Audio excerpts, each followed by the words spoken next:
चारिआडे पोड़ा जला अराजकता बांग्लादेश रे हिंदू मंदिर रे भंगारुजा। बांग्लादेश मेहेरपुर अंचल इस्कन मंदिर रे आततायी माने निया लगाई देथिबा अभियोग होईछि।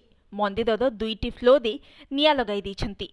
घटनार भिडियो एबे भाइराल हेबारे लागिछि। जेउठी निया रे छारखार होइतिबा मंदिर रे महाप्रभु जगन्नाथंकर प्रतिमूर्ति तळे गडुछि, जहार दृश्य देखिबा परे हिंदूंकु शक्त आघात लागिछि।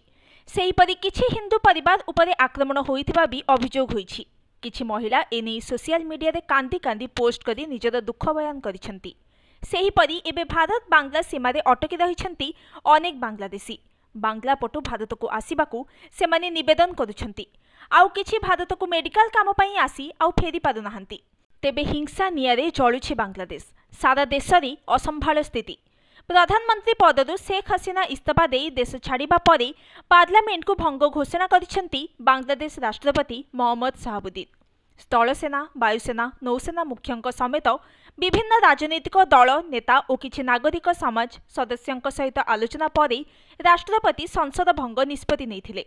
सेहीपरि सत्ता पलट परे पूर्वतन प्रधानमंत्री तथा प्रमुख विरोधी दल नेता खालिदा जियाଙ୍କୁ जेलरू मुक्ति निर्देश दैछन्ति राष्ट्रपति। चर्चा हेउछि से देशर परवर्ती प्रधानमंत्री होई पारंती।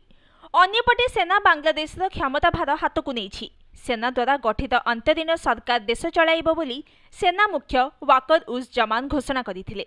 अंतरीन सरकार नै राष्ट्रपति और सेना मुख्यंक भितरे आलोचना चलिछि। बांग्लादेश हिंसाकांड रे वर्तमान सुधा 300 जीवन गलानी। स्थिति एते खराब जे सारा देश में अनिर्दिष्ट काल पई कर्फ्यू लागू करा जिबा सहित इंटरनेट उपरे प्रतिबंधक लगा जाइछि। तेबे भारतीय वायुसेना घाटी रे सेफ हाउस रे राति काटिछन्ति हसीना। गाजियाबाद स्थित हिंडन एयरबेस रे तांको सेफ हाउस रे रखा जाइछि। जगी रहिछन्ति गार्ड कमांडो। आगामी कार्यपंथा स्थिर न करिबा जाय सेठारे रहिबे शेख हसीना। गतकाली जातीय सुरक्षा परामर्शदाता अजित डोभाल तांको साक्षात करिथिबा सूचना मिलिछि। बांग्लादेश प्रधानमंत्री पदरु इस्तीफा देबा परे देश छाड़ी से नुआ दिल्ली आसीथिले। सांगरे थिले तांको भौणी। कुहा जाउछि खूब शीघ्र सेमाने जाई पारंती लंडन। भौणी रिहानांकर ब्रिटेन नागरिकता रहिछि। तांको सहित लंडन जाई सेठारे शरण नै पारंती शेख हसीना। एनै सेठाकार सरकारकर अनुमोदन को अपेक्षा थिबा सूचना मिलिछि। अन्यपटे हसीनांकर बड़ पुओ साजिब वाजिद कहिछन्ती मा आउ राजनीति को फेरिबे नाही।